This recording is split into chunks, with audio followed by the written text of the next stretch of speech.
Hi, I'm Max Bergman. And I'm Tinatin Rui. And this is The Eurofile, a podcast where we look at Europe through a Washington lens.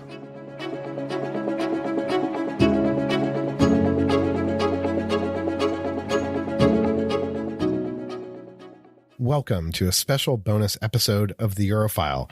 We are closely tracking events in Georgia, where the ruling Georgian Dream party today approved a bill that will brand hundreds of NGOs and media outlets as foreign agents. Over the past week, tens of thousands of protesters, if not hundreds of thousands of protesters, have taken to the streets and tried to block lawmakers from passing the legislation and affirm Georgia's ties to Europe and the United States.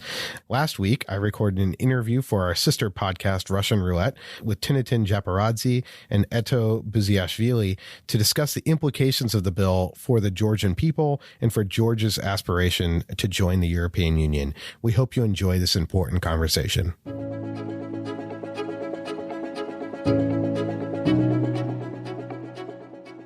Hello, everyone, and welcome back to Russian Roulette. I'm Max Bergman, and I'm joined today by Tinatin Japaridze, a geopolitical risk analyst at Eurasia Group and the author of Stalin's Millennials, Nostalgia, Trauma, and Nationalism. And joining us from Tbilisi, Georgia, we have Eto Buziashvili, a researcher at the Atlantic Council's Digital Forensic Research Lab, focusing on Russian influence operations and social media manipulation.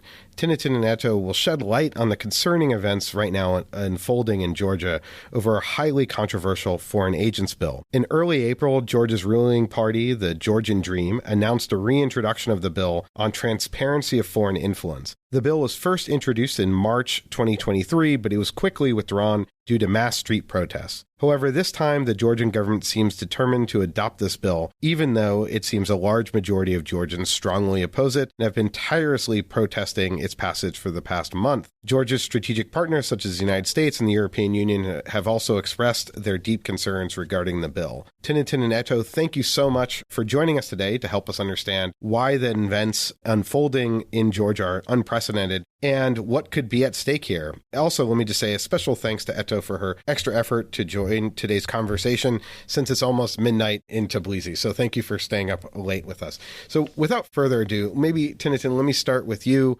What can you tell us about this bill? Why is it so controversial? Why have protests erupted? Maybe set the stage here for the outside audience that may be looking at events unfolding in Georgia with some confusion. Thank you very much, Max. It's a pleasure to be here with you all. First of all, the most concerning aspect of the bill is its intent and the timing of its rollout. It's essentially designed to silence the freedom of speech of Georgian organizations and also by extension of many Georgian citizens, including the activities of election monitors leading up to the very critical parliamentary elections in October. Now, the content and the timing of its rollout represents a pivot away from Georgia's Euro-Atlantic aspirations with potential repercussions, including a disruption or at the very least a delay of EU integration negotiations, which Tbilisi was hoping to formally launch in 2025. And more acutely, and something that a lot of the protesters are responding to, is placing the country back in Moscow's orbit, which is, of course, of utmost concern, not just for those of us following what is happening in Georgia from this side of the Atlantic, but especially those who are in Tbilisi. And I'm sure that Eto will speak about this at greater length. Eto, maybe let me turn to you. You're on the ground, you're in Tbilisi. What is taking place? Maybe if you could describe the events that you're seeing. Sure. Thank you, Max, for having me. The protests are leaderless. It's a very organic mobilization. Georgia has never seen this kind of protest before because in the majority of cases, the protests were led by public figures and or political leaders. So what we're seeing right now is a young generation basically leading the protests. Also, Georgia has confirmed prior assessments of division and polarization. This was one of the narratives pushed hardly by the ruling party. The society is divided. Currently, the only significant division in the country is between the will of majority Georgians and Georgia's ruling party. Majority of Georgians understand that at stake is their freedom and democracy. These protests are not only about Russian style, the copy-paste of foreign agents law, because this law just encapsulates the broader ambitions of the ruling party to distance Georgia from Euro-Atlantic path and to cement the country on the Moscow's orbits. Interestingly, this intention was clearly and loudly articulated by oligarch Buzia Ivanishvili, a person standing behind the party and the founder of the ruling party. Basically, various reports document Ivanishvili's connections with Russia. He's a person who made his fortune, and we're talking about billions. He made his fortune in Russia, and many think that Ivanishvili was always someone that Russia would count on. So currently, many people understand that the stakes are higher as they have ever been before. Maybe we could break down a little bit of what the TikTok of what's happening here. So this foreign agents law was pulled back last year. Many of us may remember the extraordinary visuals of people holding EU flags with umbrellas as fire hoses were being turned on the crowd. And so the government backed down last year. And yet, why now? Why are they introducing this? And you talk about this being sort of a leaderless protest, but there are opposition parties in Georgia. And what has been their role? And how long have these protests go on? And do you see this sort of going on for a while? Eto, maybe let's start with you. And then Tinatin, I would like to hear your thoughts as well.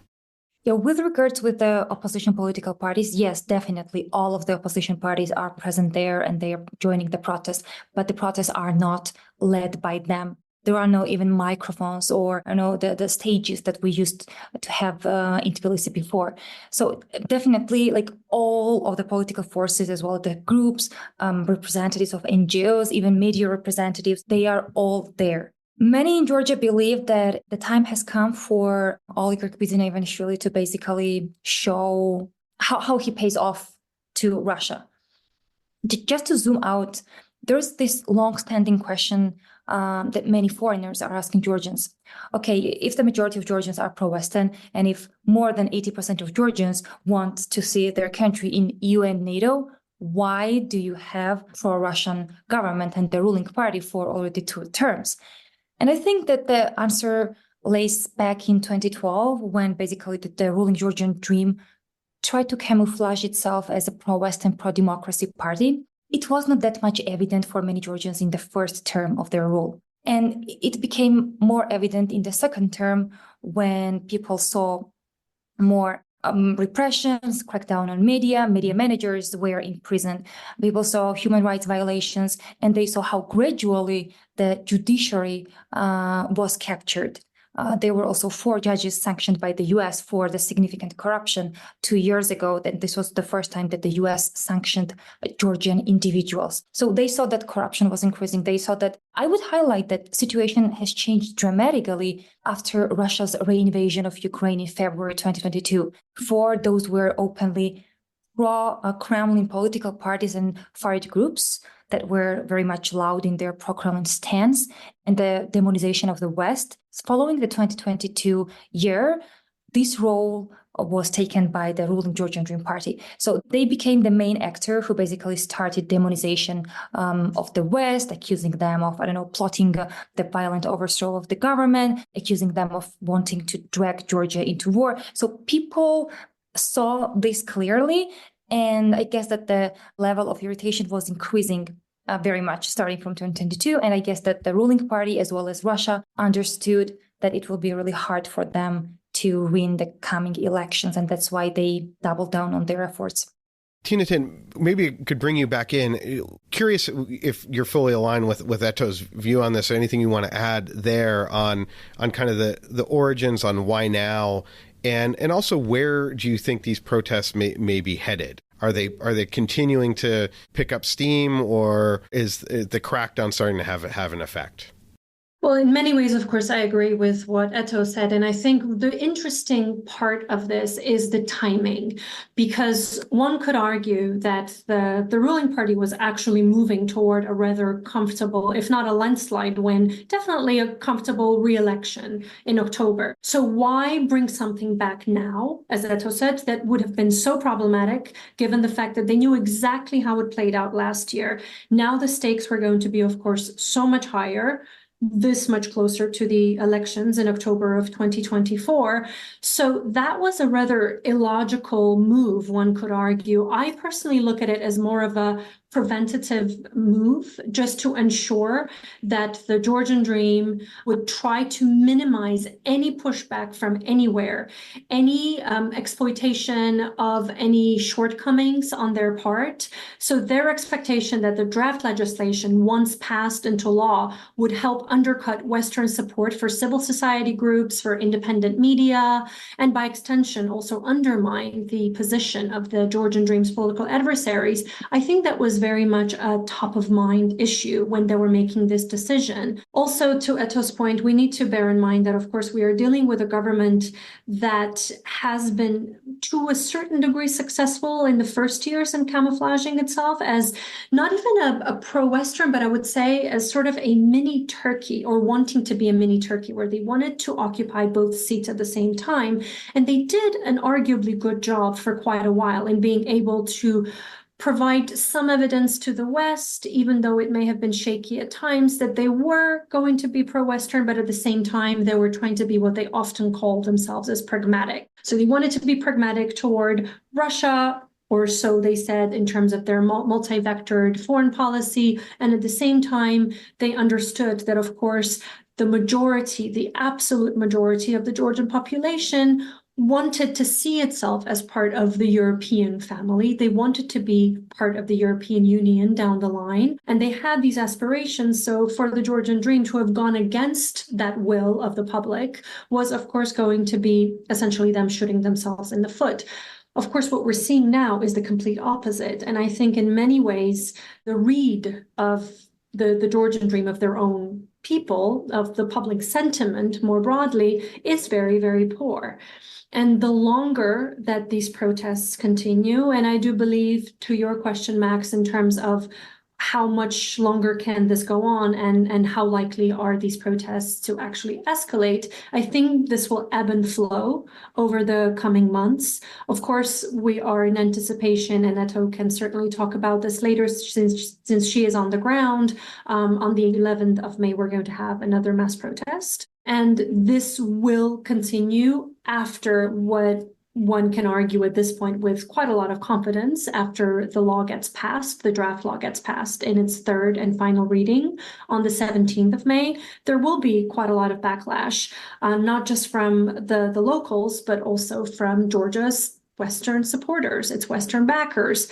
What will that look like will, in many ways, I believe, dictate how much longer these protests will be sustained. But the closer we get to the October 26th election, we are going to see more of this, because the public agitation with its ruling party, with the government going so against the will of the people, so recklessly against the will of the people, that will continue to also deepen the rift between the Georgian Dream and the Georgian public. It was always there to a degree, but now it's getting a lot deeper. And that escalation of public discontent is surely going to start to deepen the rift and also rub off on the Georgian Dream standing in their own country. Eto, maybe could bring you back in. Could you talk a little bit about the scope of these protests? Now, have these protests been sort of isolated to the capital, Tbilisi? We've seen in other cases, not as, I think, severe as this, but in Hungary, for instance, a lot of protests in Budapest, maybe not so much in other parts of the country. Have these been nationwide, or have these been isolated to Tbilisi? And do you see a groundswell for the protests to expand maybe further than where they've been so far? Just before I answer that question, I really want to briefly elaborate on what Tinatin said on the timing. We should have in mind that summer is a favorite season of authoritarian rulers and dictators for their wrongdoings at home and abroad. And we're also seeing this in Georgia as well. Basically, the speech that I mentioned that was delivered by an oligarch a week ago, he basically highlighted that he needs this 3 months, 4 months period before October elections so that he can exhaust civil society. There are no election watchdogs or other organizations left in Georgia, and they cannot observe elections. And basically, he's free in capturing elections. To go back to the protests are definitely increasing in scale. If before it was only capital Tbilisi, then many people from various Georgian cities like Batumi or Kutaisi and other border regions joined Tbilisi. This was partially because in the first couple of days, we saw how the protests were dispersed using unproportional force and basically very brutal suppression. We saw tear gas deployed, pepper spray, water cannon, as well as reports and images of the rubber bullets being used by peaceful protesters. They were basically doing nothing, just standing, but all of these were used against them, and this triggered more reaction from the regions of the Georgia. Interestingly, these were not only the tactics employed by the ruling party to disperse protests. Things have been developing quickly over past 2-3 weeks, but the last couple of days, they progressed at an unimaginable speed.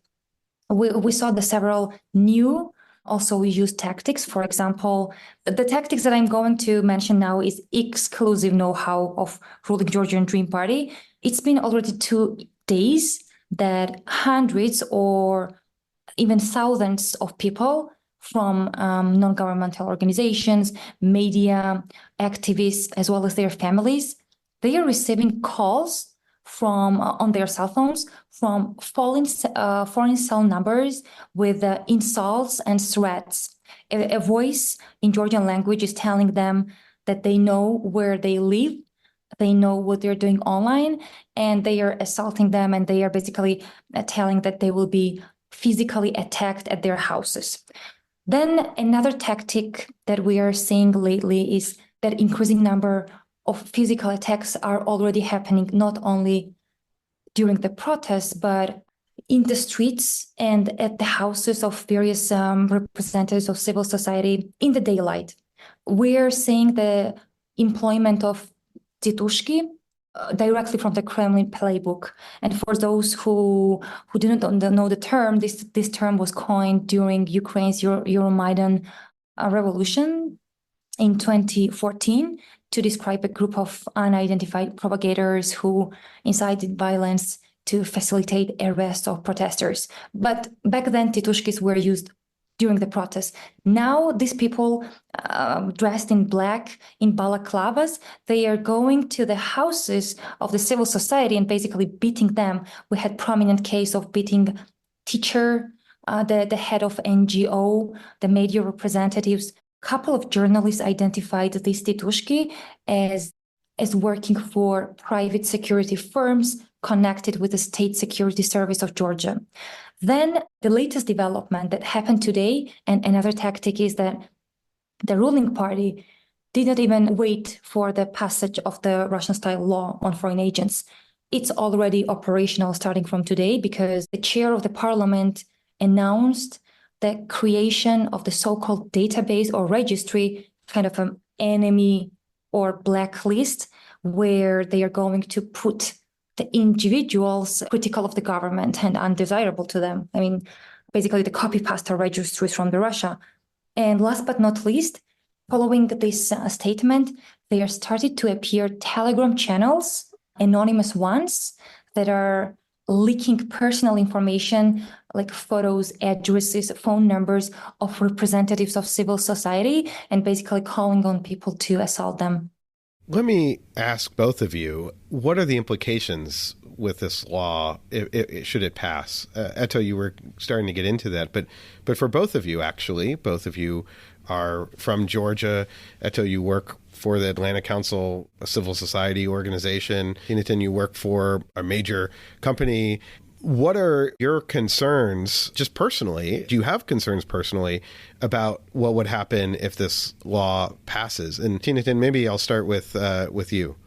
Well, Max, I think, first of all, we cannot ignore the fact that much like this law that is currently in the works is very much Russia-inspired, if not perhaps Russia-dictated more directly. It's certainly going to be a very negative Soviet legacy that it brings back to mind in terms of foreign agents, because foreign agents, as a Soviet legacy, are very much portrayed not just publicly, but also just psychologically used as a as a weapon in terms of saying that if you are a foreign agent, you are therefore a traitor. And many of us that are doing our jobs in terms of covering what is happening in the country, even myself being geographically removed from Georgia, but being a Georgia analyst, this is extremely concerning. And it's extremely concerning because it really takes us back to some of the darkest days of the Soviet era and the Soviet regime that many of us had hoped were well behind us. We, of course, saw Russia bring it back in many ways directly vis-a-vis the foreign agent law in 2012, when the State Duma adopted a very similar, if not in many ways an identical law in Russia. And we know what happened after that. It is not just the fact that the foreign agent law, or whatever we want to call it, obviously the government has changed the wording quite a bit to take out the foreign agent portion, but of course, we all know that that is ultimately what we are talking about here. The hope was that for some that, it would just be a one-off thing and then everything would go back to normal. But of course, we know that that is not the case. This is going to, in many ways, be the first in many very concerning steps that the Georgian Dream tries to take as it gets close to the elections. And also, if and when they get elected, then we are going to be looking at a very different Georgian Dream and a very different Georgia, because all of the masks will be off by then. They already started coming off with Buziashvili's speech that Eto talked about. And this will be one of the many, many opportunities for the Georgian Dream to reveal what are its true colors and where is the country moving in their hands. This is a very sobering and, mildly speaking, sobering reminder for Georgians who will be getting ready to vote in the October elections, that if this is what they are voting for now, then things could only get darker come 2025. And a lot of the progress that our country has made over the past, not just years, but decades in many ways, since the collapse of the Soviet Union and since regaining its independence, of course, there were some pitfalls, there were ups and downs, as is natural for a country that is regaining itself, its identity, in terms of geopolitical identity as well, and in terms of its standing. But the progress was made, certainly. And for us to have taken so many steps forward, now we're talking potentially about taking many, many steps back as a result of everything that has transpired and that I'm afraid is going to transpire if things continue to escalate in this direction. Eto, maybe you could talk how this is impacting you personally. I definitely perceived a personal physical risk. Even before I was jumping on this podcast, I was reading the latest news, how other people were attacked in front of their houses. And this is how I just came online to join this podcast. It's very negative to think about this, that I might be the next one that will be physically attacked at my house, or I don't know, at my elevator, as was Anna Politkovskaya. Of course, I'm not comparing myself with Anna Politkovskaya, but this is how Russia is operating. This is how Russia has been killing people at the elevators and shooting in their back, as they did with Boris Nemtsov. So these are the early signs that we're seeing currently in Georgia. Definitely, Ivanishvili in his speech says that you either go silent or you leave the country. And if you continue to live in this country and you do not go silent, then you go to prison. This was very much clear message. And speaking of my organizations, as well as other US organizations and donor organizations in Georgia, they are just openly targeted on a daily basis. USAID or NED, they were accused of financing violent overthrow of the government in Georgia. So it's very clear the West is currently the enemy, external, and the civil society is an enemy, a domestic one. So yeah, we're just counting the days of how everything will proceed, but also we're not just counting, we're physically defending what is left of our freedom and democracy as of now. Thank you both for that. Maybe we could take a step back a bit and look at this from more of the geopolitical angle and really bring in Russia into the conversation. Because what strikes me about this is how blunt it is, how blunt this effort is from the Georgian government.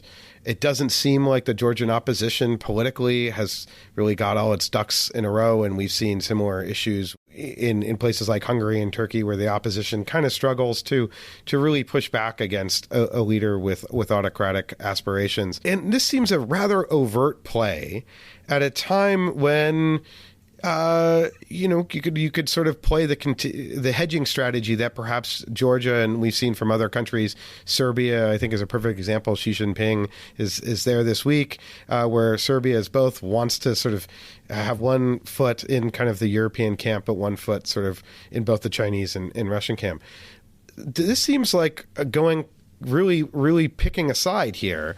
And I'm curious how you see this move strategically. Is this a case of Russia saying, you're with us or against us? We have troops obviously occupying parts of Georgia. The war's not going well for Ukraine. It's time to pick a side. Or is this just really driven by a kind of domestic focus that now's the time to consolidate power? How do you all perceive of this? And Tinatin, maybe I'll start with you. Well, I think we need to take a step back, as you said, Max, and really think about where were things even a couple of years ago. Although the ruling party described itself as pro-European, over the years, the opposition has continuously accused the Georgian Dream of jeopardizing Georgia's European aspirations in favor of its rapprochement with Moscow. And I think that is actually very accurate. But more than just coining the Georgian Dream as a pro-Russian party, I think it is also in many ways very much pro itself. And whatever it can do to stay in power for as long as possible, it will side with whomever will help it to stay in power. Yes, Moscow has a lot of influence and a lot of opportunities and a lot of great capability to be able to exert quite a bit of pressure on Tbilisi through Buzia and I'm sure other contacts that have been made between the ruling party and the Kremlin over the past few years in particular. And we have seen ample examples of this as of the last few years. But the biggest concern here is that there is no way that we can actually be able to look at Georgia's multi-vectored foreign policy, which is what the Georgian Dream is trying to sell to the public at home for domestic consumption, as we are trying to diversify our options. Well, this is certainly not going to help Georgia diversify its options because for very understandable reasons, the new rapprochement with Moscow, and not just through this foreign agent bill, let's just put this bill aside, what we have seen over the last couple of years, resuming flights, the visa-free regime with Moscow and all the rest of it, all of these efforts, it's every single brick that is being added to the Russia wall, but every single one of these bricks are being borrowed from the other very important building that was coming up in front of our eyes, and that was the relationship between Tbilisi, Brussels, and Washington. And there is just no way that the Georgian Dream will be able to achieve something that it was trying to say that it was trying to achieve over the last few years, and that was having this multi-vectored spectrum of relationships where they would be able to keep both sides happy at the same time. It is very clear that Buziashvili has made his choice more explicit. I do believe that he had made that choice many, many years ago. But even so, he made that choice very explicit in his speech recently, and he is no longer trying to camouflage a lot of the moves that his party, of which he is an honorary chairman, is making. And now it is really in many ways up to the public, to the Georgian people, to actually decide, is this how they want to see their country's trajectory moving forward, or is this not? And the elections are going to be the perfect opportunity on the one hand. On the other hand, of course, the Georgian Dream knows this all too well. And that is why I think we are going to see a lot of efforts to not just rig the election results and the process, but everything leading up to the process. And that is why a lot of the critical work that is being done in terms of trying to debunk a lot of the myths that will be sold. One of the myths was, of course, the fact that, well, the fact in quotes, of course, by the Georgian Dream statement not too long ago, when they said that actually we don't quite understand why this bill is such a problem, because an identical one was not a problem in the United States. And I'm talking here about FARA, which of course has absolutely nothing in common other than perhaps the words foreign and agent, and even those words have been taken out of the current variant of the Georgian Dream's current bill that is in discussion by the parliament. So to actually say that FARA is exactly what the Georgian Dream is doing here with this new draft law is like saying that black is white and white is black. No, absolutely not. FARA, Foreign Agents Registration Act analogy is totally absurd on its face. Of course, this is the legislation, pre-World War II legislation that is still intact, enforced, but in a very haphazard way. And it basically just requires lobbyists on behalf of foreign governments to register with the U.S. government, but really has nothing to do with any sort of foreign agents list that then provide the ability of the U.S. government of cracking down on foreign NGOs. But Eto, curious for your thoughts on the kind of broader geopolitical ramifications of what we're seeing, and why is this happening now? Sure. Before I go to the broader geopolitical assessments, I really want to highlight that U.S. introduced another set of sanctions for Georgian individual, specifically to a person very close to oligarch Buziashvili and the former prosecutor general during Georgian Dream rule, Otar Partshaladze. And the reason for introducing these sanctions was that, according to the U.S., this person was working with the FSB, Russian intelligence service, and for the FSB to sway Georgian public opinion and the country in general towards Russia.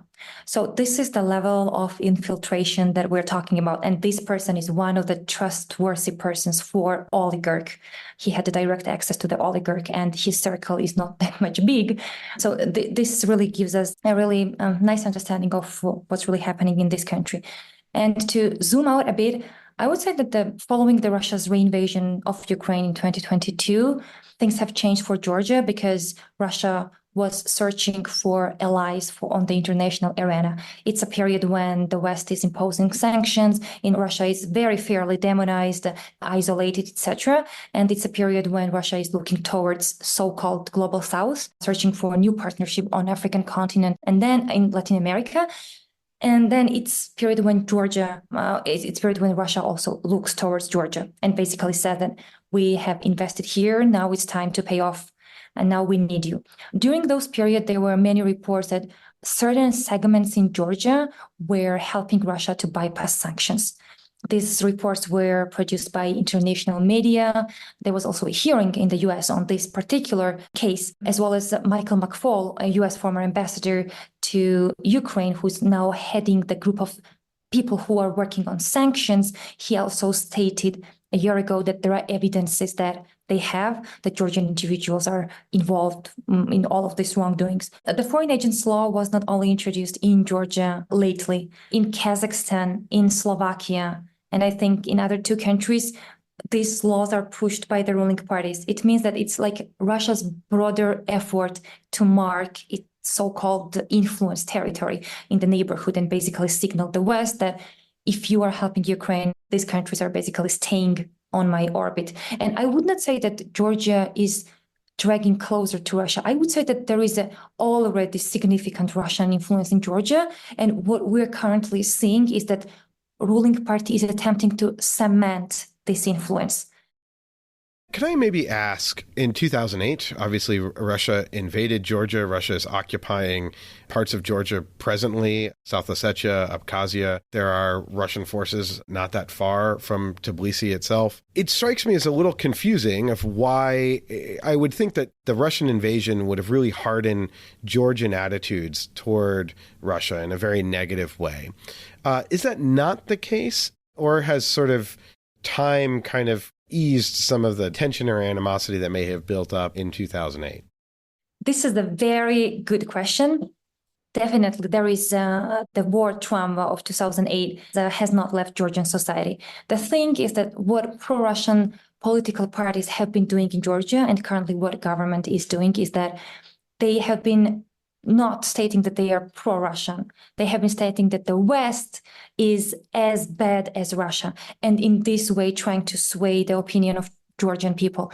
This is one of the very famous tactics of Kremlin actors all around the world. And currently, I mentioned a while ago that there is this information narrative or falsehood or false dilemma pushed by these actors, including ruling Georgian Dream, that West tries to drag Georgia into war and open the second front with Russia, along with Ukraine. And then they are setting these false dilemmas. If EU asks Georgia to join the war, what would you choose? The EU membership or the peace? I don't know any person who doesn't want to live in a peaceful country. So with introducing all these false dilemmas, with making people to choose between war and peace, and war is the West and the peace is appeasement with Russia, this is how it's done currently. And we're also seeing that this issue is coming in the IRI and NDI polls during the last 2 years.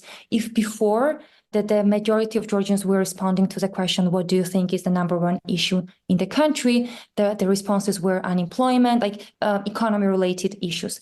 It's been already 2 years that people are saying that it's important there to be peace in the country.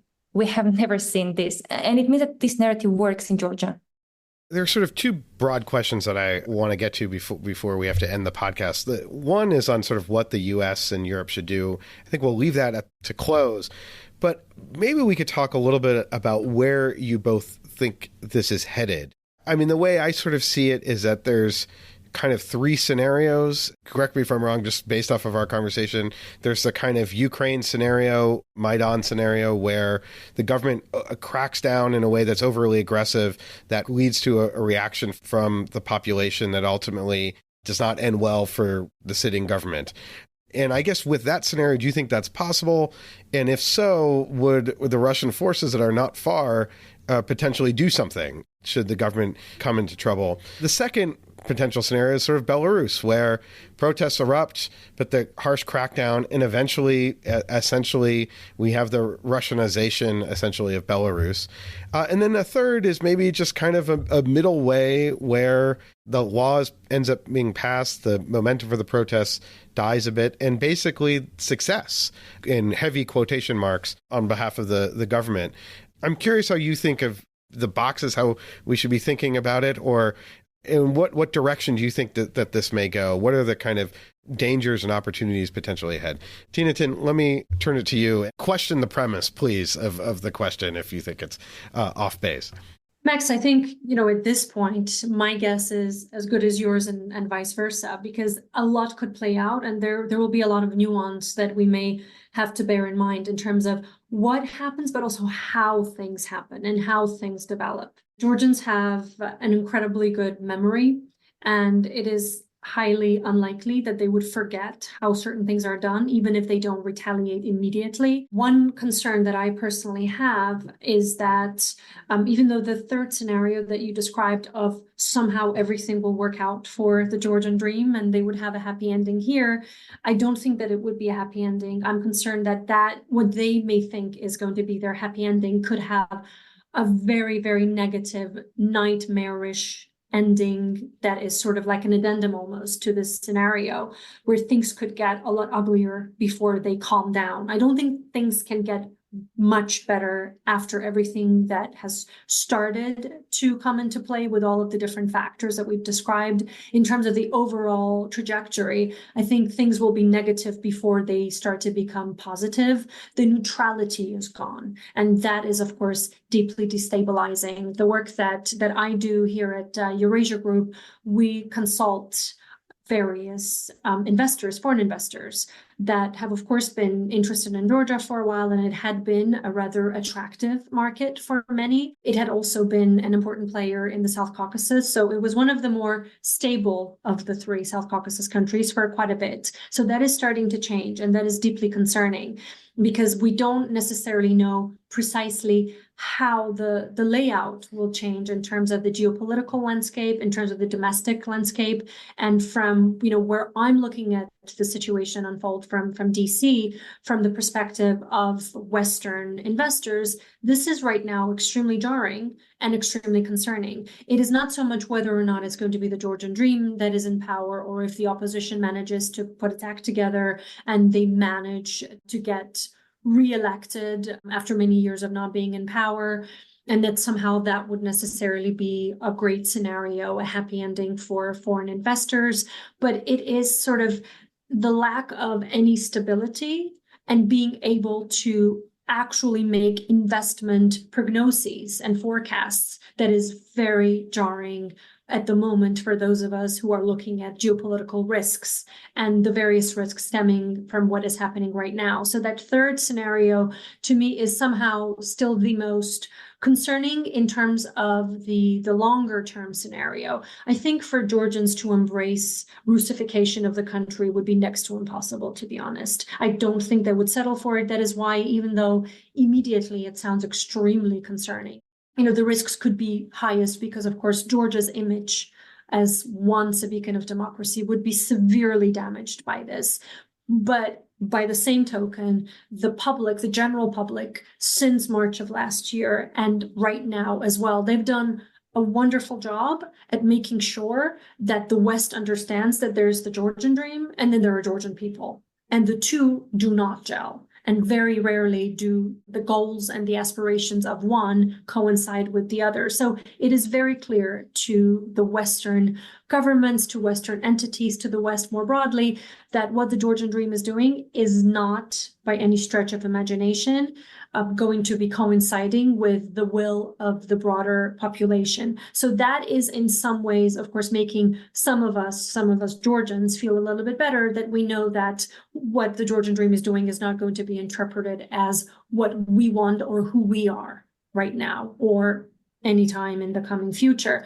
The first scenario that you described, and I am sort of going backwards in a way, about Maidan-like events, I don't think that we can rule that out right now. We really cannot, because the Georgian public, and of course Georgians, and I am one of them, and Eto is one too, and I hope Eto you will not take this personally, we are very impulsive people, and we also have very strong emotions, and we don't hide them very well. So I do feel that the last thing that the Georgians will do, especially the Georgians that you are seeing out in the streets, are absolutely going to make sure that their voices are heard and that this continues and that they get their message across to their government. But of course, it's going to land on deaf ears. We already know that, but more so to the rest of the world, and not just the West, also to Russia, to let them know that this is not who the Georgian people are, and this is not something that they are going to settle for anytime soon. So that is why that first scenario is going to be a rather concerning risk. And I say concerning because, of course, we're talking about safety and security, and a different kind of escalation that would of course, be very damaging in the short term, but at least it would be a way to get a message across loud and clear to everyone that what the Georgian Dream is doing is not what the Georgian people want. Eto, your thoughts? Definitely share all the thoughts that Tinatin just articulated. I would highlight that Georgians were the first nation to die for their European future back in 2008. Back then, many people the international society didn't understand that this war was about Europe, like democratic values and the Western values. Unfortunately, 2 wars in Ukraine were enough, I hope enough, that the West currently understands that Georgia faced same in 2008. I would definitely agree that the 3 scenarios that you mentioned. The third one was basically Georgian Dream passing the law and then cementing the power and, starting the Soviet-style repressions and at the end Belarusization again. I would say there is also the 4th scenario when Georgian Dream fails to resist the Western sanctions, proper pressure, and they conduct proper elections in October, which would likely lead to their defeat. Of course, all of these scenarios are likely to happen, and it's very, very hard to judge as of now. But still, I think that the response of the West will decide lots of things. Before, Georgian people have been hearing lots of assurances and statements from the West that the West is with them, that the West is concerned, very much concerned, etc. I think that currently Georgian people are waiting for the actions, and sanctions is one of the main expectations that the larger society has.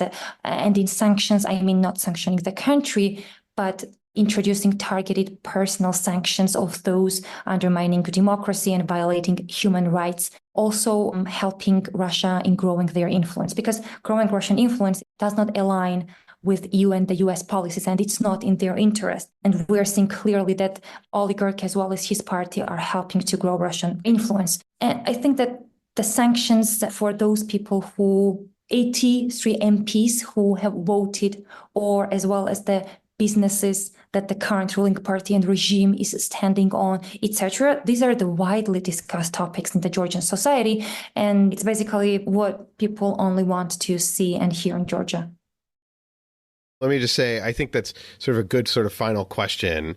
I was actually in Tbilisi a few months ago at the Rundelli Security Conference, and their U.S. Ambassador, Robin Dunnigan, gave a really, I think, good opening speech to the conference. Of course, the previous U.S. ambassador was continuously harassed in their role in Georgia. But how would you assess, both of you, the U.S.-European response? Eto, you calling for more sanctions. There have been some sanctions. Have those had an impact or not enough? Is it about going after the Georgian or sanctioning the Georgian members of parliament and political operatives, that political players of the Georgian Dream? Where do you see the West's leverage, and what is the West getting right and what are we getting wrong? What do you want to see more from Brussels and Washington, or are there other countries that perhaps Ankara, others that we need to engage? Curious just for your assessments of what do we need to do outside of Georgia? Is there a role for us here in Washington and other capitals to play? Tinatin, let me go to you. First of all, I think we need to bear in mind that at the end of the day, it's really going to matter, not just to politicians, but above all to the Georgian people, whether or not there will be an actual response from the West, because the strong condemnations, criticism, that is well understood. And at the same time, a lot of Georgians, including the government, have become basically neutral to these sorts of statements. So there needs to be much more, because otherwise it's going to be meaningless. And I hate to say it, but it really will be, because it'll just be a set of condemnations on a piece of paper. And eventually the Georgian Dream will still say that, well, we tried and the West no longer wants us. So they've turned away from us and therefore we're alone. And then suddenly we will see ourselves very much in Russia's arms. And that's something that Russia did as well, right? Because Putin has been very skillful at letting his population know that because the West does not want them, they basically have to side with him. Those who were undecided of whether or not they were in the Kremlin's camp, they then felt more emboldened by the sheer lack of any other options. And that is one of the ways that they bought into this Kremlin narrative. So we certainly don't want to see that happen in Georgia. What Brussels did very well, I thought, was at the end of last year, when Georgia was granted the EU candidacy, they were very clear in their statements. They were extremely explicit for diplomats to let Georgians know that this is something that the public earned, the Georgian people, but certainly not the Georgian government in its current form. And I think the other side, the flip side of the coin, in terms of any possible sanctions, my hope is that the sanctions are targeted, as Eto was saying, rather than broad sanctions on the Georgian people or any economic sanctions, because the country in its current state simply will not be able to survive it. And the Georgians need to be reminded that the West stands by their side, even though what the government is doing in its current form is very damaging to the Georgian people. So they do need to feel a strong sense of support emanating from the West. And that is why it'll be very difficult. But of course, there are some very skillful diplomats and politicians and policymakers that are going to be sitting down and thinking long and hard about how do we respond so that we don't end up by accident punishing those who should not be punished. And it's the Georgian people, because they are actually the victims of this regime as much as anyone else that we've seen in other parts of the world, including those that have been victims of Russia. So in many ways, whatever the Georgian public is receiving from its own government, that is the worst kind of a pill that it's getting. So if there isn't some sort of retaliation on the one hand, so that we see more than just condemnations, but at the same time, the sort of retaliation that limits any negative repercussions for the Georgian people, I think that would be the best way forward, but certainly much more than just words of criticism, because of course what we're going to see is ultimately a Georgian dream that gets away with this again. Eto, over to you for your thoughts on this and your closing thoughts on the situation. I definitely agree with Tinatin that the West has mentioned it clearly that those were Georgian people who deserve the path towards your Atlantic family. And of course, people should not be punished. They are the ones who are doing their homework at street right now, defending all those values. There are individuals that the regime is standing on currently. These individuals are those 83 MPs who are voting for this law. These individuals are the businessmen, the representatives of judiciary. These people have lots of things to lose if they are sanctioned, because their children are studying in the Western countries. Their assets are located in the Western countries, same as Russia, because you don't have the rule of law and you have mafia state inside. And that's why you need to save your asset outside, because outside there is a rule of law. Same goes with Georgia. So these people have too much to lose if they are sanctioned. I would say that this clear indication that they will be paying costs if they do continue to help the regime will have some positive effect in stopping, not preventing, but in stopping all of this. Well, I want to thank you both so much. This has been incredibly informative conversation for me, and I think for our listeners. I think I can safely say that we're all thinking about Georgia and Eto. Please stay safe as safe as you can in Tbilisi, but also do what you can to ensure that Georgia continues to have a democratic future. It's not just important for the people of Georgia, but I think also for us here in the United States. Unfortunately, that's all the time we have for today. Thank you all for joining us, and see you next time.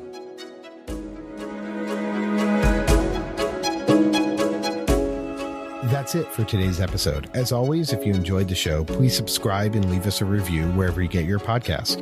You may also be interested in our sister podcast, Russian Roulette, which covers the latest on Vladimir Putin's Russia and the ongoing war in Ukraine. Our thanks to our producer, Sean Falk, and to Otto Svensson for coordinating and researching this episode. We'll be back soon with another assessment of Europe through a Washington lens. Until next time.